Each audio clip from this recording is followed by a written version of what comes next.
right, so we've done the unboxing of the Hannibal set, and with the set you get this rulebook over here. This is the Epic Battles Hail Caesar, the Punic Wars rulebook.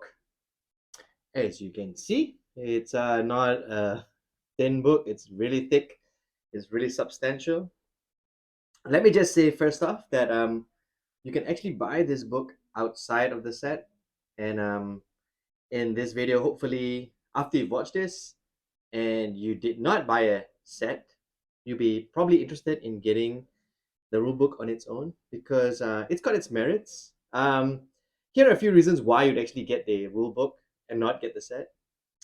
Perhaps you have a friend who actually has a set and he's willing to play with you and you don't actually have a rulebook. So that's one reason. That's the really good reason. Another good reason is what's in the book.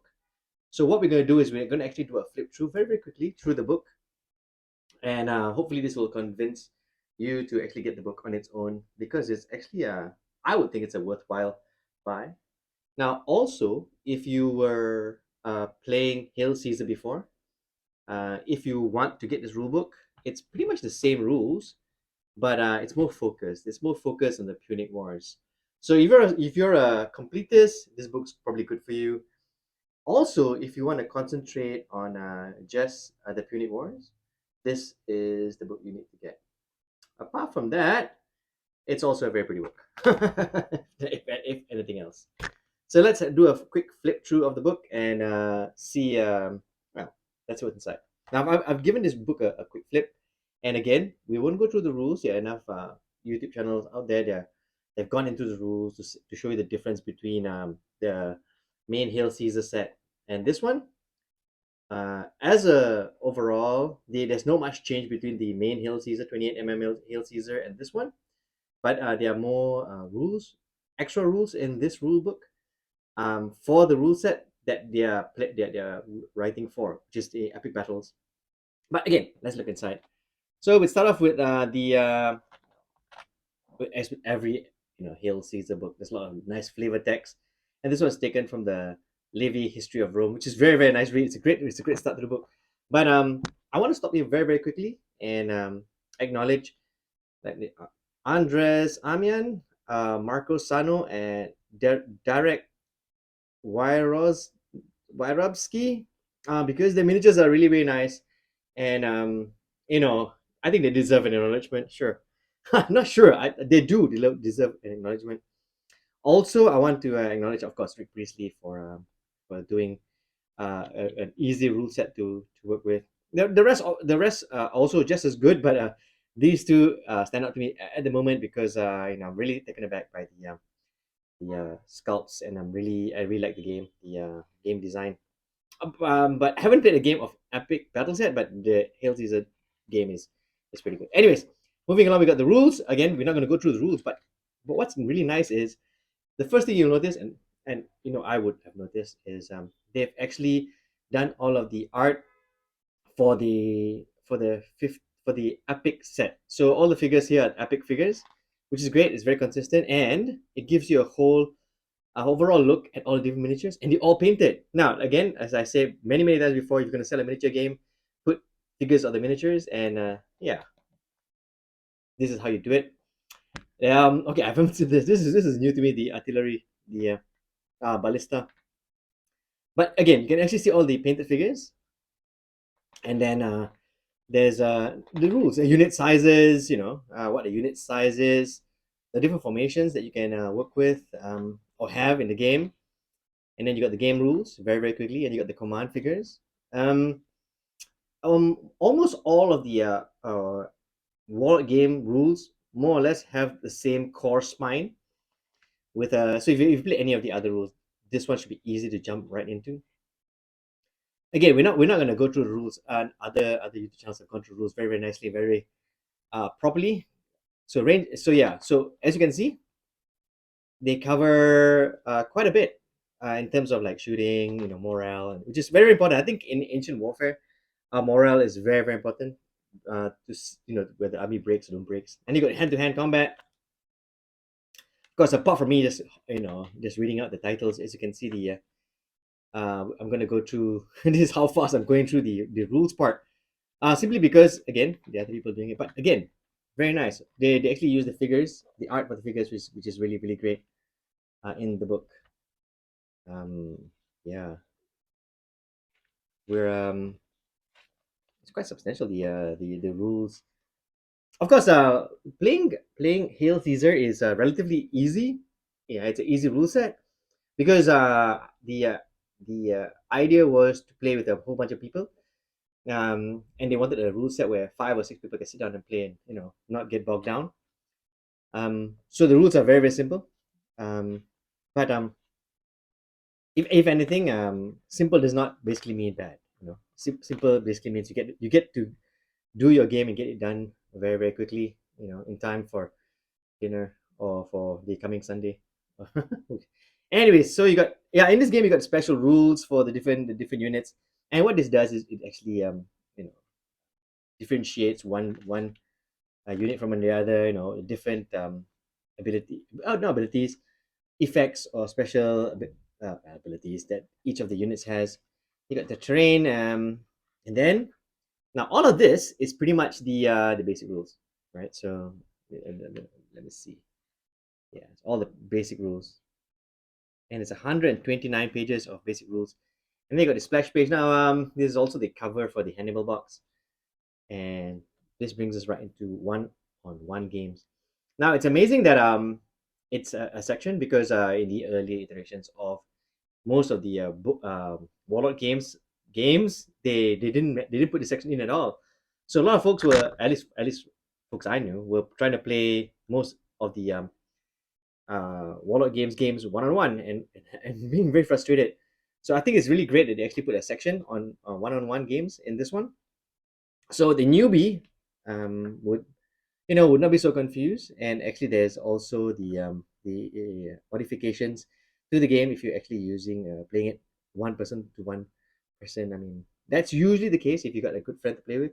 It's very rarely you get a whole bunch of folks who are into the period that you are and all the figures for you to play with. But so one on one seems to be the more proper or more common. Anyways, and then you got the scenarios. You got different scenarios, which is kind of cool. After you do the rules, you give the different scenarios for people to play with. Very quickly, I think this is the terrain that they gave with the Hannibal set.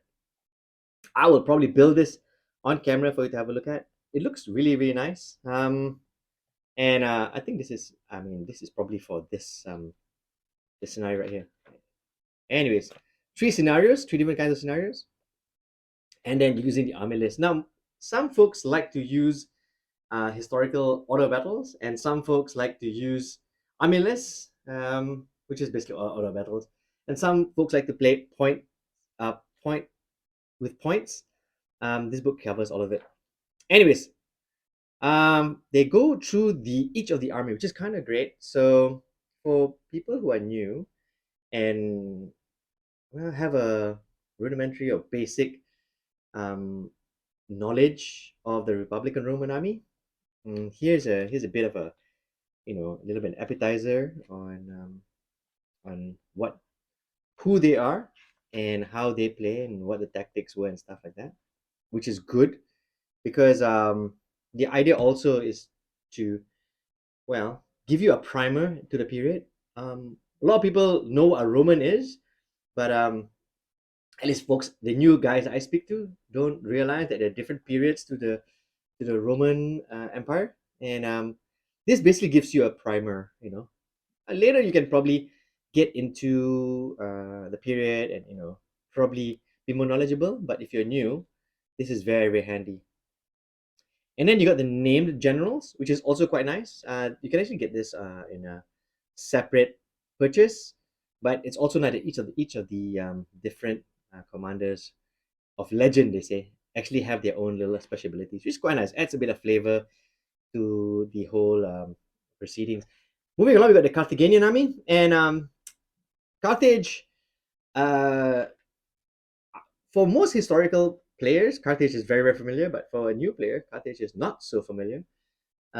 So this is a great way for them to get familiar with with Carthage and the Carthaginian army. Not as much on it as opposed to the Republican Roman army, but Again, same format. You got the different generals of legend, and then you got the different allied troops. Um, the allied troops box is actually a separate purchase on its own, and over here you actually go through the different um, allied formations that join the army. Everything from the allied Italian medium infantry all the way up to things like the Gaelics, the Gauls, the Ligurians, and stuff like that. And you got the allied list as well. And then you got example of armies. Now this is useful when you are new and you're, or even if you're the first time you're playing Hail Caesar, you probably give this a reference just to see how much you need to paint first before moving on to the next painting project. And all of this is actually quite helpful to getting you up and running.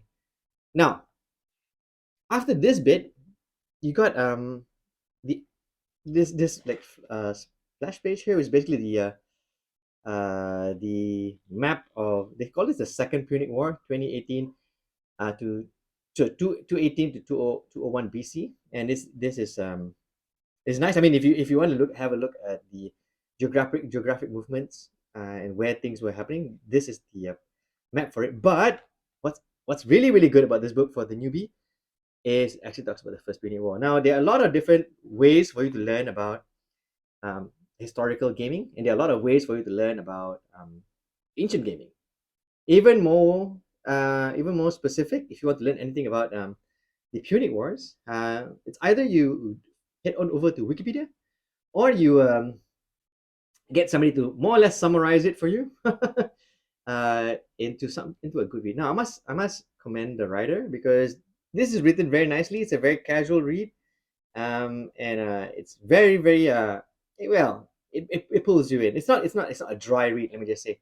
Anyways, so this section, which is section 3, it talk about the First Punic War, and then between the wars, there's a period between the wars, and they talk about that as well. And then the Second Punic War. And here, as you can see, the way it's written, right? You got the way the chapters are done, calm before the storm. You can actually more or less gauge the overall, I want to say, feel of the writing that you're about to be reading. So even if you were to get this book simply just to read, I think it's a good purchase. Definitely a good purchase. I mean, even things like this. How did Hannibal cross the Alps? A good question, and it's nice that somebody sat down and summarized it for you. Anyways, foothold in Italy, and then you got the different battles, right? So this one would cater to those who actually have full armies painted and want to play, a replay of the different battles, like this one, the Battle of Trivia. And then you have yeah, there's actually a section, but this is a scenario, and then you got a different, and then it moves on, right? And then you got the another battle here, which is kind of good, because not only is do they have the setup, you got the aftermath of the battle as well, and then moving on, then we just move smoothly transition into the next scenario, which is the Battle of Lake Trasimene. I hope I pronounced that properly, and then back again to the fluff, which is not fluff, the history, which is kind of great. So as you were reading it, if you are so inclined, you can play the scenario, and then you can get back to reading what happens next, which is kind of great. And then you got the next scenario, the Battle of Cana, which is train. What train? You just got ripped on this side over here. Yeah, so it's just, I like the way it's done. It's very well done. It interweaves the scenarios into the historical narrative, which is also great. Also great. So like I said, it's a really good read, because as you're reading the book, you'll find that while the first 129 pages is the dry, what happens when this happens, blah blah blah.